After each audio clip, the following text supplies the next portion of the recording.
नमस्कार मंडळी, कशा आहात तुम्ही सगळेजण? मजेत ना? आम्ही पण मजेत. तर मंडळी, ज्योतिताई त्यांच्या सोबत आम्ही निघालो आहे कुठे तर श्री क्षेत्र त्र्यंबकेश्वरला आहे की नाही. तर बऱ्याच दिवसात आमचा प्लॅन झाला होता पण योग काय येत नव्हता. तर म्हटलं आता चला प्लॅनिंग करूयात. तर आता जाऊच ठरलंय. तर ते पण त्यांच्या गायांची सगळी सोय वगैरे लावून आली. आम्ही पण घरचं आता आवरून निघालोय. वन डे ट्रिप आहे, संध्याकाळपर्यंत रिटर्न यायचंय कारण आमच्या इथं गाय पिळायची वगैरे काही सोय नाहीये त्यामुळे. तर चला आम्ही निघालोय. आम्ही आता आम्हाला तसं सकाळी 7 वाजता निघायचं होतं, 7:30ला. आता किती वाजले? आता वाजले 10. तर चला, हे बघा आमची चिल्लर पार्टी सगळी रेडी आहे. आम्ही बॅगा वगैरे सगळ्या गाडीत ठेवल्यात. हे बघा राहुल दादांनी गाडी पण काढली आहे. तृप्तीचे पप्पा येत आहेत. आता शिवांशला फक्त घेऊन यायचंय कारण शिवांशला आंघोळ घालून परत झोपी लावलं होतं आम्ही. चालायचं का? यांनी जास्त टाइमपास केला. चला चला ओके. आम्ही टाइमपास केला का? तर मंडळी आम्ही 10 वाजता घरून निघालो होतो. तर इथं यायला 2:15 वाजलेत. त्र्यंबकेश्वरला आलोय आम्ही. पण मंदिरात जायच्या आधी मस्त म्हटलं थोडंसं लिंबू सरबत प्यावं, म्हणजे कसं जरा जीवात जीव येईल. पोरं पण पाराशे कोमेजून गेले बघा. काही जणांनी अपेक्षा ठेवल्या होत्या फोन करण्याच्या, काही वाटत नाही. लवकर जायचंय घरी गाय पिळायच्या टायमिंग पर्यंत. तर त्याच्यामुळं आम्ही दर्शन घेतले की डायरेक्ट घरी जायला निघणार आहे. आणि भेटणं पण होणार नाहीये. बऱ्याच जणांचे मेसेज वगैरे आले होते की ताई आम्हाला आल्यानंतर कॉल करा, भेटायचे, पण शक्यता कमी आहे कारण वेळाभावी आणि सध्या क्रिसमसच्या सुट्ट्या चालू असल्यामुळे इथं पण भरपूर गर्दी आहे. तर दर्शनाला किती वेळ लागतो सांगता येत नाही. शिवांश बघितला? गर्दी. शिवांश बघितला का कसा मामाच्या कडेवर जाऊन बसलाय? हाय कर, हाय. शिवांश मस्त गाडीत मस्त झोप घेतलेली आहे. हाय कर ना, हाय कर सगळ्यांना. पाठीमागं काहीतरी बघू राहिलाय. तर चला मंडळी, मस्त आता लिंबू सरबत घेतो आणि मस्त मूड जो आहे तो करतो. म्हणजे देवदर्शन जे आहे ते एकदम मस्त होतं.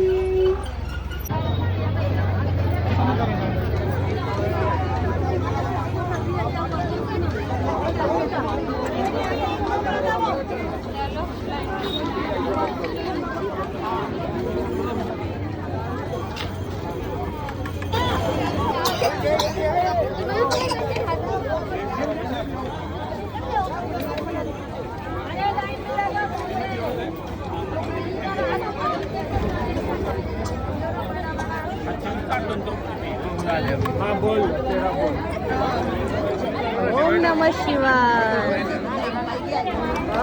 झोपू राहिली का? मला पण तिकीट తీసుకోరా సార్.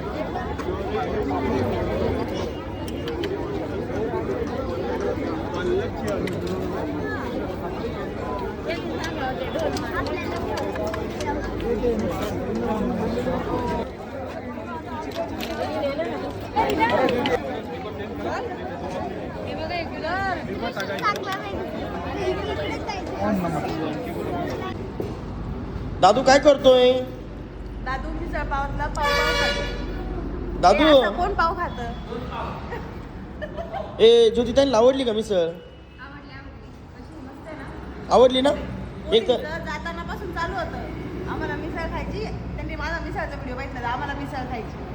मावशी आम्हाला मिसळ खायची, म्हणलं आता जाताना. एक तर नाशिक पासून आणलंय त्यांना मिसळ खायला इथं.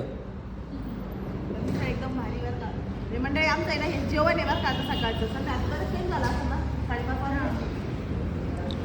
5:30 6 वाजले. 6 सकाळचं जेवण हे नाश्ताच म्हणायचं आता. तिला करू सगळं एकदम मस्त झालं. प्रवास वगैरे फक्त वाईट एका गोष्टीच वाटलं की त्र्यंबकेश्वरला जाऊन आतमध्ये जाऊन दर्शन झाले नाही कारण सध्या क्रिसमसच्या सुट्ट्या असल्यामुळं भरपूर गर्दी होती. आम्ही बाहेरूनच कळस दर्शन घेऊन आलो कारण दर्शन पण बंद होतं. काय कारणामुळे माहीत नाही.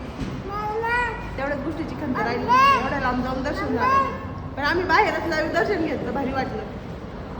घरी जाऊन गाय पिळायच्या होत्या ना त्याच्यामुळं.